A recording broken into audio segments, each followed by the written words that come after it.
Raglan Surf Report podcast, episode number, don't know, can't remember, doesn't really matter. Numbers are irrelevant. I'm in the car at the moment, so that's probably why there's a little bit of extra noise. Whoa, shit, there's a hawk. There's a little bit of extra noise, but, you know, we can probably manage that. And I'm in the car with none other than legendary surf photographer, and, well, that's your main thing, isn't it? Pretty much. Surf photographer, and one of Australia's finest, Andrew Christie, and we've also got Ryan Birch in the back, and we are on our way to a secret spot down the coast. We shouldn't really be talking about that, but, well, we won't. But anyway, here we are in a car, and we are going to go and take some photos at a secret spot that we probably shouldn't take photos at. So what are your thoughts, Andrew, so far? I'm pretty excited to see where you're going to take us. So, New Zealand's an awesome place to be in. I want to see this. Yeah, no, that's good. I'm stoked that you're here to document this, because we could be getting some pretty cool imagery. Also, we can use it for any kind of legal sort of purposes that may arise from us going to this surf spot. But yeah, just make sure you have a camera on you at all times today. No worries. Because we will need that. What are you shooting with today? What do we got? Well, I have a Canon cameras. A Canon. Well, that's very fitting, because where we're going, they're actually not too shy of using weaponry. But I've already said too much. Exactly. But no, it's good to have you here. Good to be. Well, I'm in New Zealand, but you're not always in New Zealand. But you've been coming here for quite a while now, down to Raglan and the New Zealand region, I guess. And when was the first time you came over here? I reckon the first trip was probably back in 2000. 2000 and what? 2000. Oh, just 2000. Yeah. Okay. Yep. 0. And we stayed Raglan up in the cabins in the trains. Okay. Yep. The Soulscape wagon cabins or whatever. Yep. Yeah, that's the one. And we had Asher Pacey, Luke Wienert, and Josh Kerr. Shit, you're dropping some names there, man. That's pretty cool. Yeah. And we scored. We got the ledge. Oh, Ozzy was there too. That's right. He wasn't staying with us. But, Ozzy was there, and we got the ledge. We got everything. I remember that actually. There was a couple of waves on Ozzy's movie. Yeah. From the ledge, I think. Yeah, for 156 tricks. Yeah. That's going way back. Yeah, that was such a good time. Yeah. Waves every day, big swells, even small. We got really good. The beach break was really good too. Oh, down at Ngaranui Beach, the main beach there. Yeah. No, that's always good for a wave. And so you've been back fucking shitload since then, really, haven't you? I reckon either like 12 times, 15 times, and every trip's always started or finished at Raglan, and every time. Yeah, and you know why that is. Got waves around. You know why that is. Why? Because it's close to Auckland. And there's really good waves in Raglan. Yeah. Not as good as the secret spot we're going to today, though. But like I said, we shouldn't really talk about that. I don't know. Like, how's it? Have you noticed a lot of changes in Raglan since you first came here all those moons ago? Not too much, really. I don't reckon. No, I don't know. What do you reckon? It's all the same. Yeah, well, I don't know. Like the bakery's still there. Yeah, the bakery's still there. I don't really get a different perspective on it like you do, because I'm so immersed in the Raglan lifestyle that it just all seems the same to me. Yeah, yacht club's kind of come and gone. It hasn't gone. It's still there. Yeah. Yeah, people are going there and getting alcohol poisoning all the time still. We just didn't get to go there this time. We didn't go there. Couldn't get past the shed. Yeah, but I mean, maybe we go there tonight as a celebratory drinking session after surfing this amazing secret spot that we're about to go surf, even though we shouldn't really be talking about it. Mate, I tell you what though, it's a long drive down to this spot. Isn't it? It's very windy. Very windy roads, eh? Do you reckon I should post GPS coordinates? Oh yeah. No one knows. No one understands. Yeah, I might not. And so, I mean, what do you do when you're not in Raglan? Because Well, I mean, you're not really in Raglan all the time. You're often in other places. And what do you do? What do you do when you're not here? What do I do? Yeah. It's always the same thing, right? You do the same thing. You do the same thing that you're doing here, but you do it in other places. Yeah. Without the Raglan roast, of course. Without Raglan. Thank you, Johnny, for this delicious Raglan roast. I know you'll be listening to this because John Clapham, he's a big fan of the Raglan Surfport podcast, and just like to say thanks heaps for the being so accommodating to the Volcom surf team. Even hooked Birch up with his Birch. Hold him up. Yeah. So that's 2.2 pounds of coffee beans there, and I've done that calculation for Birch so that he really understands how heavy that is, which is 1 kilogram. But he'll take those home and have some delicious Raglan roasts for. I reckon that'll last you a good 3 to 4 days. Yeah. Yeah. Easily. Yeah, because you'll just be hooning back the good old Raglan roast brown lightning. But no, it's been good to have the Volcom surf team here, and especially good to have you here, Andrew, shooting for Surfer magazine. Yeah. Probably the most established surfing magazine in the entire world. Yeah. If not the world. Yeah. So that's pretty cool. And always good to come to New Zealand. Yeah. But you're not a staff photographer for Surfer magazine though, are you? You're doing a bit of freelance at the moment? Yeah, it's just all freelance now. Yeah, all freelance. So I was pretty stoked. Ben Rose hooked it up and got us on the deal. So it was a bit last minute.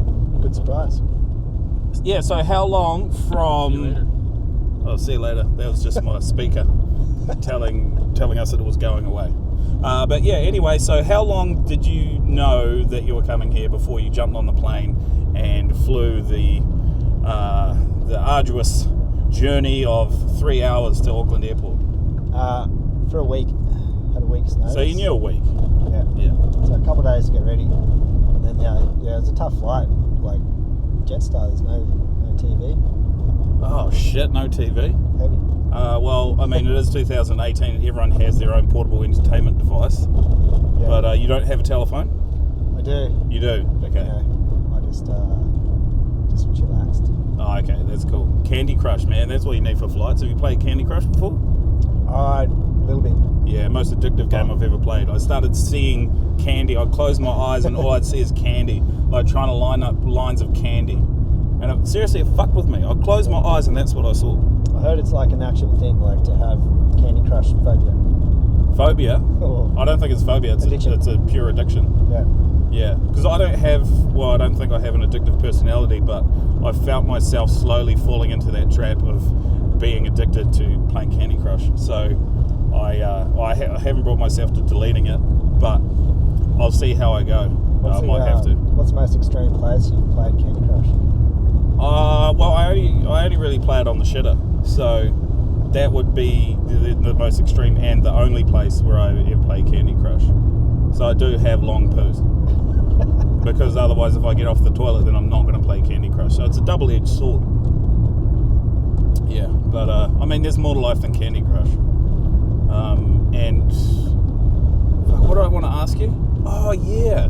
No, speaking of phones, so a thing that happened to me a couple of weeks ago, maybe 3 weeks back now, it doesn't really matter, time's irrelevant, but you've probably heard about it because I'm pretty sure I told you, but Kelly Slater liked one of my Instagram posts.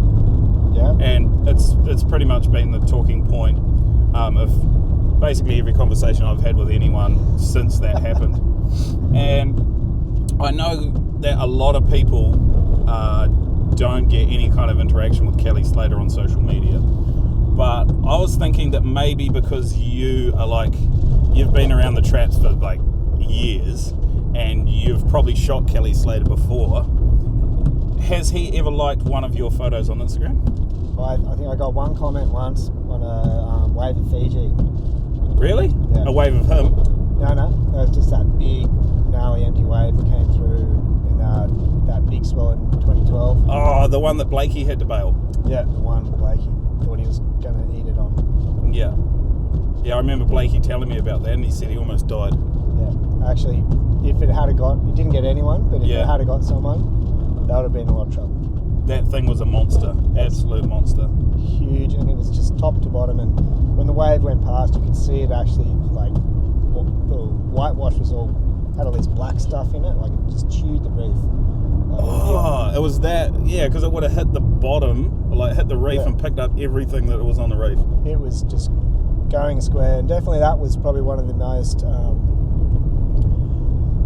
most extreme moments in my career of shooting surf is that set that came through. There was probably like 20 boats in the channel and 30 guys in the lineup, and everyone was just screaming. If you weren't caught inside paddling for your life, you were screaming. Like this set was like triple the size of anything that whole afternoon, which was already like 12 to 15 foot, and then this monster came through out of nowhere, and it was a surreal experience. Yeah, I bet. And so no one got that on the head. No one was caught out. Yeah, because that would have been terrifying. So what do you see? Like, I mean, if you're in a boat, do you just see the horizon go black kind of thing when you see a set like that come through? Yeah, the horizon went pretty much black, but then you could see the wave coming from right up the reef, and you could just see it was just churning, and like it was kind of blocked by the wave before. So as soon as that wave before passed, you could tell there was something big behind it, and then once you got a clear view of it, it was just grinding all the way up the reef, all the way down to where all the guys were taken off. And I was on a pretty big boat. It was the marshalling boat for the event, and the captain of that boat just was charging through the horizon, because it can be like wide sets out cloud break sometimes too. So that thing was way bigger than the boat I was on. Yeah, well, because if you got anything like that clip the boat, you'd all be done. Yeah, it would be. And with all the other boats, spectator boats around that boat, it would be pretty bad. Absolute chaos, eh? Yeah. Yeah. And so, I mean, the main point here is what did Kelly Slater say in that comment on that wave of that day? Did he say 6 shot crisp? Oh no, he's American, eh? 6 shot crisp. I can't do Kelly Slater's voice. I've tried it. It's quite soft. Said wicked, eh, bro? Wicked shot. No, but what did he say? Honestly, tell me. I can't really remember actually. I have to check it out. Well, I guess it doesn't really matter. The content is irrelevant. It's that he did comment on your post, which is pretty cool. I mean, once I saw his name, I didn't really read much more after that. Nah, because it doesn't really matter unless he says something like, "Well, you're a really nice person, and I'd like to be your friend," or something like that. If he said that, that would mean a lot more than just hey, cool photo of that wave. Yeah. But so I mean, that's cool because it's not that cool for me because I felt like I was a little bit more exclusive because Kelly Slater liked my post on Instagram. But you've kind of stepped up to the next level. You've kind of overshadowed my achievement. I don't know. Yeah. What about you, Birch? Has Kelly Slater ever liked one of your photos or anything? I'm not sure. Oh man. Probably though. He's tagged me in a post before. He's tagged you in a post? Yeah. Wow. Well, that's even bigger. Whoa! Fucking checkmate, Birch. Checkmate, Birch. Fuck! Here I am thinking I was real special because he liked one of my photos, but Ryan Birch actually got tagged by Kelly Slater in a photo. Far out. Well, that's pretty cool. Oh, man, I don't even know what we talk about now. What was that photo? It was a photo of a board that he made. Oh, was he trying to get approval? Yeah, I think he just gave me a shout out for inspiration. What? Yeah. No, it just keeps getting better for you. A shout out for inspiration? Well, because it was a fuck looking board. It was a fuck looking board. Oh no. Is that what you told him back? What? Is that what you wrote back? No, I didn't write anything back. Oh, you just let it sit there. Just ghosted him. Just ghosted Kelly Slater. Fuck, you're seriously, Birch, you're way too gangster. You beat up that boxing bag, and then you drink Lion Red, and then you ghosted Kelly Slater after he tagged you in a post of a shit board that he shaped. Fuck. Nah, you've checkmated. You've clocked it. I don't even know where we go to from here. I was all pumped up because he liked one of my photos or some shit, and And then Birch is just like, yeah, I ghosted him and stuff because he made a shit board. But, well, I guess, yeah, honestly, I don't know where we go to from here. But, I mean, I know where we're going to physically. We're going down the coast to surf a secret spot that's heavily localized. That's where we're going. But in terms of this podcast, I mean, we could kind of go anywhere from here.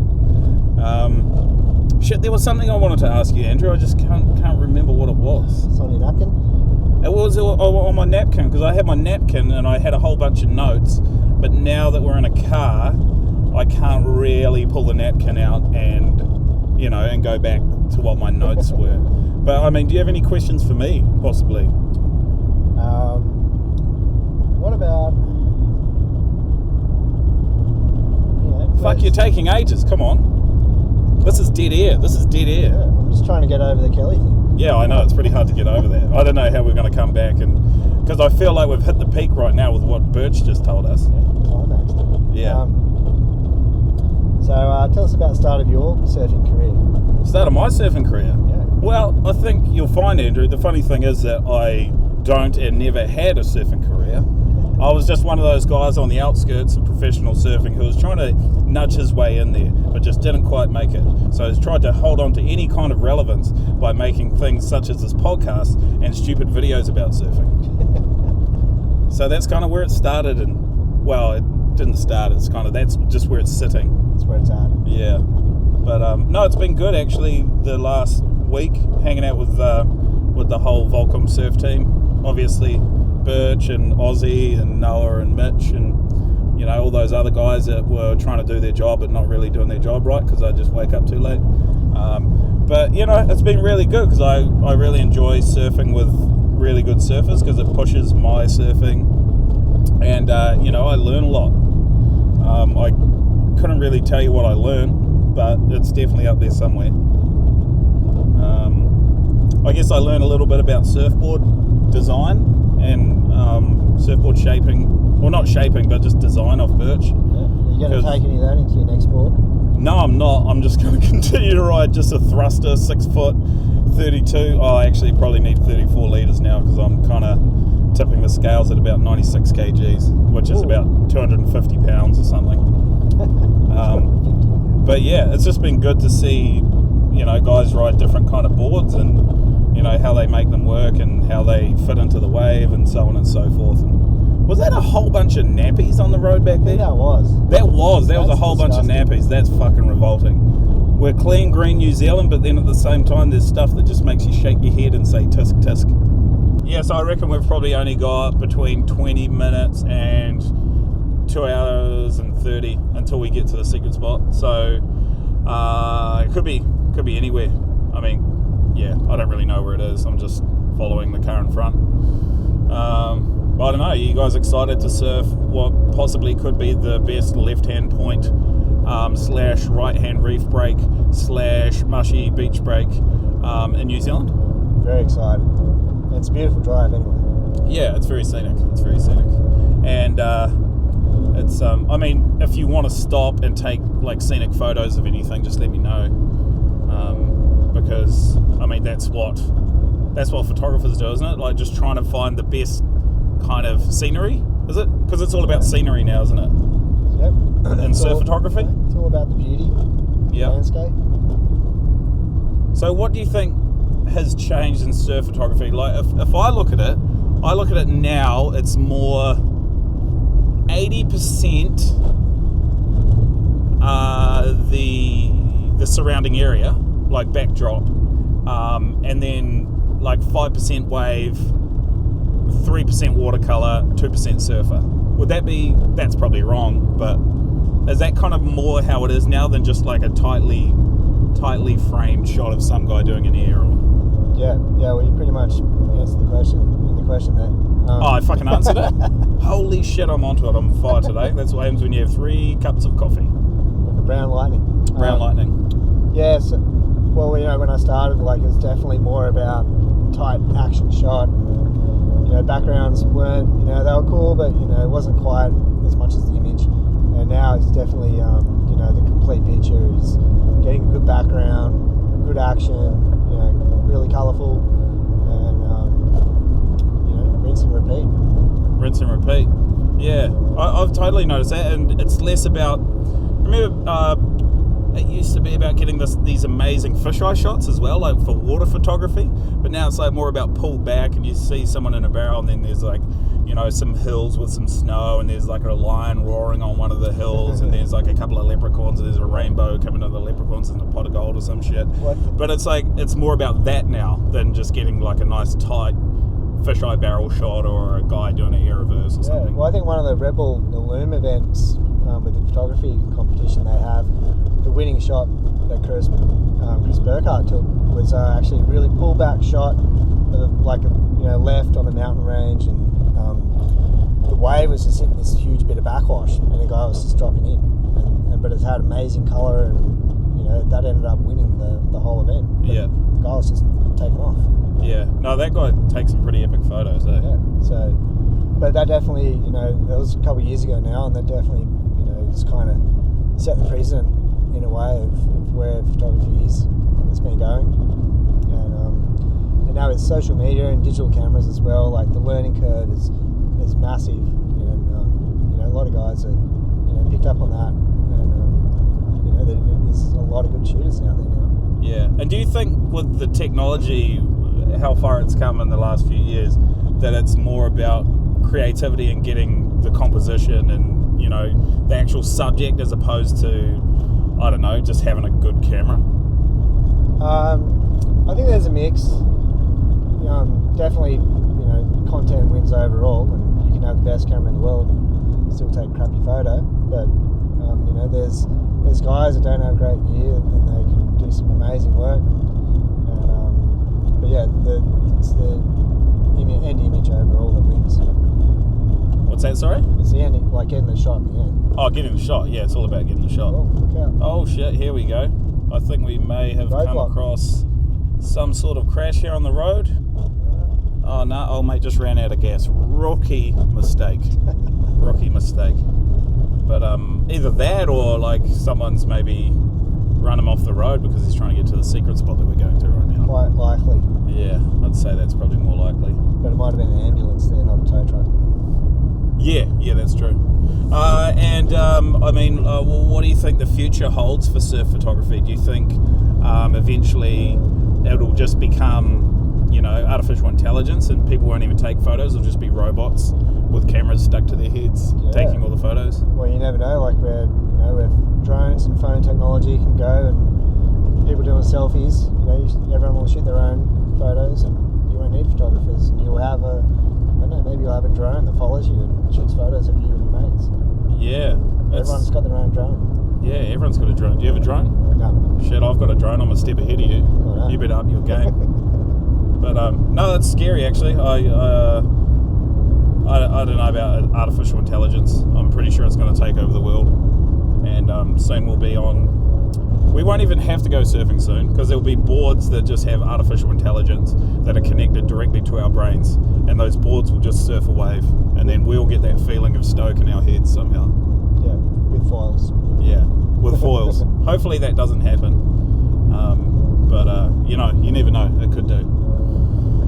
And I don't know. I think we're almost at the spot. I've brought my camera. Well, I didn't bring my camera. I bought my telephone, and my telephone fucking actually has a camera attached to it. Well, it's not attached to it. It's built in to the telephone. It's like a camera phone. So my phone can take camera photos, but it does video as well. Yeah. But I'm not the best photographer. So do you have any tips, any pointers that can lead me on the right path to becoming not a professional photographer, but someone who takes a photo that's not blurry and the composition isn't complete shit? Yeah, and a great Instagram account. Oh yeah, and Instagram tips. Yeah, I don't know. Well, what is it? My framing. What do you reckon I should do? You need lots of shots of Kelly. You need Kelly commentating. Lots of shots of Kelly Lovelock. Yeah. Or Kelly Slater. Yeah, Kelly Slater. Oh, so heaps of shots of Kelly. So this is for my Instagram. Kelly then. Yeah. So this is for my Instagram. I want Kelly Slater on my Instagram. Maybe. Yeah, well, I mean, I have sent him between 20 and 30 DMs, and he hasn't replied to any of them. So I don't know if he'll. Yeah. Do you know him? Have you ever met him? I met him once. Oh, you met him once. Can you ask him if he wants to come on my podcast? I'll DM him. Yeah, you DM him. I'll DM him. I'm not gonna get Birch to DM him because I think Birch offended him by ghosting him that time on Instagram. He's still hanging. Yeah, he's still hanging, waiting for some kind of reply from that. But yeah, That's why he hasn't been in another event.